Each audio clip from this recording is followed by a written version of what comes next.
ایک یہ کہتے ہیں کہ کیا کھڑے ہو کر پیشاب کرنا گناہ ہے؟ تو یہ کہتے ہیں کموڈ میں کھڑے ہو کے پیشاب کرتا ہوں، تو کیا کھڑا ہو کے پیشاب کرنا گناہ ہے؟ دیکھیں، بامر مجبوری کھڑے ہو کر پیشاب کرنا کوئی کراہت نہیں رکھتا۔ مثال کے طور پر آپ کو کوئی بون پرابلم ہے، کمر کی کوئی ایسی تکلیف ہے کہ آپ بیٹھ ہی نہیں سکتے ہیں، تو کھڑے ہو کر سکتے ہیں۔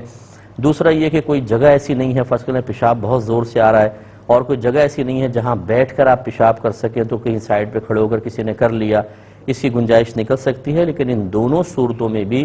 واجب ہوگا کہ ایک بھی چھینٹ آپ پر نہ آئے۔ ایسا نہیں کہ ایسے شترے بے مہار کریں اور یا پھر پیشاب کریں، آدھا اندر جا رہا ہے آدھا باہر جا رہا ہے، اور دیواروں پہ پیشاب جا رہا ہے، ادھر ادھر چیزوں پر پیشاب جا رہا ہے، اور اس کو بعد میں آپ پاک بھی نہ کریں، کیونکہ یہ ایسے مقامات ہیں یہاں ہاتھ لگ سکتا ہے، گیلا کچھ بھی ہو سکتا ہے۔ تو یہ اس طرح ناپاکی کو پھیلا دینا اور یا پھر آلودگی سے اپنے آپ کو نہ بچانا، یہ گناہ کی صورت بنے گی۔ اور بامر مجبوری کھڑے ہو کر پیشاب کرنا جواز کی صورت بنتی ہے، بشرطے کہ چھینٹیں آپ بالکل بچائیں۔ اور اگر کوئی مجبوری نہ ہو، ویسی انسان کھڑے ہو کر رہا ہے، بیٹھ کے بھی کر سکتا ہے، تو پھر یہ مکروہ ہوتا ہے۔ اب اس میں جتنی زیادہ آلودگی کا اندیشہ اتنی کراہت بڑھے گی، ورنہ کم رہے گی۔ تو یہ ذرا اچھی طرح دیکھ لیا جائے۔ ایک کویسچن یہ تھا کہ بچی نے کویسچن کیا تھا کہ ان کی شادی اس طرح ہوئی کہ وکیل آئے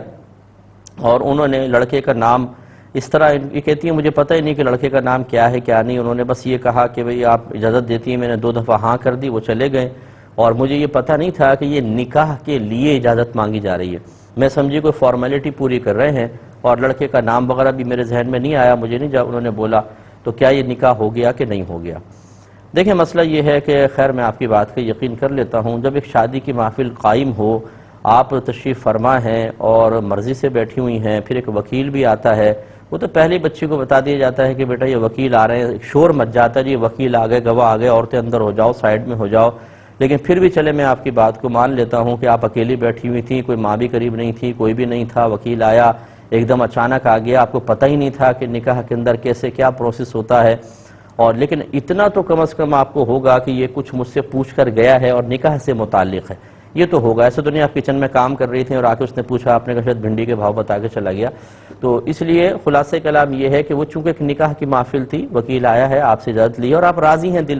دل سے راضی ہیں، تو یہ نکاح بہرحال بالکل درست ہے، کیونکہ آپ وہاں بیٹھی ہی اس لیے، بچی اسی لیے بٹھائی جاتی ہے کہ بھئی شادی کی محفل اجازت لی جائے گی اور پھر ہوگا، آپ اس میں دل سے راضی تھیں تو یہ نکاح بالکل ہو گیا ہے۔ پھر بھی اطمینان قلب کے لیے ایک دفعہ تجدید نکاح کر لیں تو بہتر ہے۔ ایک بچی نے کویسچن کیا کہ ان کے بھائی جو ہیں وہ کسی چور سے مال خریدتے ہیں، وہ چوری کر کے لاتا ہے، سستے داموں خرید لیتے ہیں، بھائی کو کہا بھی جائے تو وہ باز نہیں آتے۔ اب انہوں نے کوئی لیپ ٹاپ خریدا ہے اور یہ کہتی ہیں کہ مجھے اس کے استعمال کی ضرورت ہے، تو کیا میں وہ لیپ ٹاپ یوز کر سکتی ہوں یا نہیں؟ دیکھیں، پہلی بات تو یہ ہے کہ چوری کا مال نہ بیچنا جائز ہے، نہ جان بوجھ کے خریدنا صحیح، بیچنا بھی حرام ہے اور خریدنا بھی بالکل قطعی ناجائز ہے، اور یہ بیع واقعی نہیں ہوتی، یعنی چاہے ایجاب و قبول کر لیا ہو، تم بیچتے ہو بھئی میں چلو خریدتا ہوں، اتنے میں سودا ہو گیا، یہ خرید و فروخت شرعاً نافذ ہی نہیں ہوگی۔ یہ لیپ ٹاپ اسی شخص کا رہے گا جس کا وہ چرا کر لایا ہے،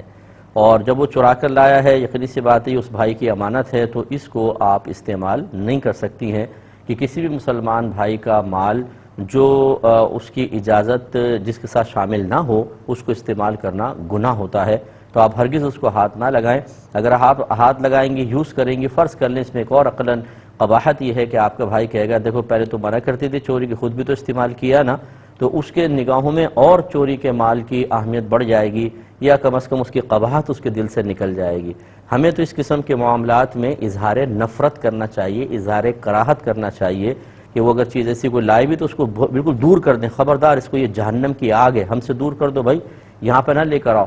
تو اس سے اس کو احساس ہوگا۔ کبھی تو چلو فرض کر لیں آپ کے سامنے وہ ڈھیٹ بن کے منع کر کے چلا جائے گا، لیکن کبھی انشاءاللہ ایسا ضرور ہوگا، بستر پہ لیٹا ہے، رات کو سونے والا ہے، تو اس کو احساس ہوگا کہ یار بات بالکل ٹھیک کہہ رہے ہیں، تھوڑے سے پیسوں کے لیے میں کسی مسلمان بھائی کی امانت کو خرید رہا ہوں اور اس کو مس یوز کر رہا ہوں، اب میدان محشر میں اس کا جب جواب دینا ہوگا تو کیسے دوں گا، تو اس کے دل میں انشاءاللہ احساس پیدا ہوگا۔ لیکن جب آپ اس کو استعمال کرنے لگیں گی تو لازم بات ہے پھر منع کرنے میں 10 دفعہ آپ سوچیں گی کہ اب تو میں خود استعمال کر رہی ہوں، کیسے منع کروں، اور جب آپ کسی برائی کرنے والے کو برائی کی نشاندہی کرنا اور اسے منع کرنا چھوڑ دیتے ہیں تو وہ گناہوں پہ دلیر ہوتا ہے۔ اب جتنا وہ دلیر ہوا، سارا وبال، یعنی سارے سے مراد ہے کہ بہت سارا وبال آپ پر بھی ہوگا، جتنا اس کو مل رہا ہے اس میں آپ بھی شریک ہو جائیں گے. تو خبردار اس چیز کو بالکل یوز نہ کریں.